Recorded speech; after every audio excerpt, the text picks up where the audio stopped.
नमस्कार दोस्तों, स्वागत आप सभी का। दोस्तों, नया सीटी जिसका आप बेसब्री से इंतज़ार कर रहे हैं, इससे संबंधित हाईकोर्ट ने एक आदेश जारी किया है। 2 हफ्ते का समय वरना 1 लाख रुपए जुर्माना जेल। क्या मामला है और क्या अपडेट है, यदि आप कंप्लीट डिटेल जानना चाहते हैं तो वीडियो को लास्ट तक और ध्यान से ज़रूर देखें। इससे पहले यदि आप इस चैनल पर नए हैं तो चैनल को सब्सक्राइब ज़रूर करें और इस वीडियो को लाइक भी ज़रूर करें। तो देख लेते हैं क्या नई अपडेट है। दोस्तों, पहले ये न्यूज़ देखिए और उसी के अकॉर्डिंग आपको बताता हूँ कि कौन सा केस है और कौन सा ऑर्डर है। पंजाब एवं हरियाणा हाईकोर्ट ने अवमानना याचिका की सुनवाई के दौरान अंतरिम आदेश में हरियाणा सरकार से कहा कि यदि भर्ती नियमों को अगली सुनवाई की तारीख तक या उससे पहले अंतिम रूप नहीं दिया तो दोनों प्रतिवादी व्यक्तिगत रूप से उपस्थित रहेंगे। अवमानना याचिका में हरियाणा सरकार के मुख्य सचिव और एचएसएससी चेयरमैन को बनाया हुआ है प्रतिवादी।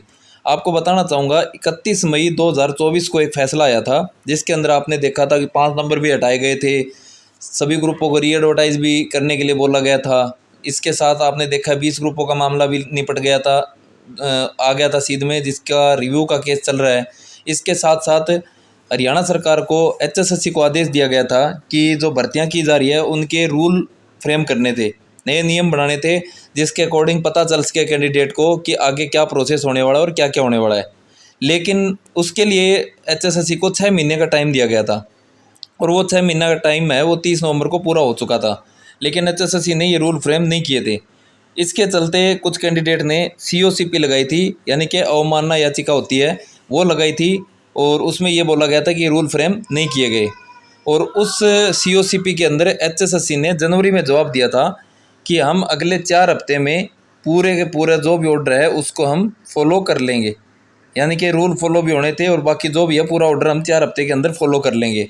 लेकिन उस रूल को फरवरी भी निकल गया, मार्च भी निकल गया और अप्रैल भी, और मई के अंदर जब 7 या 8 मई को सुनवाई हुई थी, शायद 6 को या 7 को, तो उस टाइम एचएसएससी ने ये बोला था कि अभी हमें 1 हफ्ते का टाइम और चाहिए, क्योंकि सब कुछ प्रोसेस हो चुका है और रूल है वो फ्रेम करने, मतलब सिर्फ अंतिम रूप देना बाकी है, एजी ऑफिस में फाइल आ चुकी है। तो इसके लिए फिर कोर्ट ने 16 मई का टाइम दे दिया था कि आप 16 मई तक इन रूल को फ्रेम करके और इसके बारे में बताएंगे। लेकिन पता चला कि 16 मई को भी एचएसएससी ने फिर से 2 हफ्ते का टाइम और मांगा है कि 2 हफ्ते इसमें और लगने वाले हैं। तो अभी हाई कोर्ट ने आदेश दिए हैं कि अगले 2 हफ्ते में, यानी कि नेक्स्ट डेट है उस तक, 29/5/2025 अगली डेट है। इस डेट को आपको दोनों जो प्रतिवादी व्यक्ति है, यानी कि एचएसएससी के चेयरमैन साहब और मुख्य सचिव, इन दोनों को प्रेजेंट भी होना है। प्लस में अगर ये रूल उस दिन तक फ्रेम नहीं होते हैं तो 1 लाख रुपए जुर्माना, वो भी साफ साफ लिखा हुआ है कि इन दोनों प्रतिवादी गणों से जेब से जो है जुर्माने की लागत है वो भुगतान की जाएगी। यहाँ पे लिखा गया है साफ साफ, आप देख सकते हैं कि 1 लाख रुपए जुर्माना देना होगा। एडवोकेट अंकुर सिदार है और सीओसीपी लगी हुई है। देखते हैं अभी अगली डेट तक 29 मई तक क्या होता है और क्या नेक्स्ट डेट मिलती है या इसमें मामला क्लियर होता है।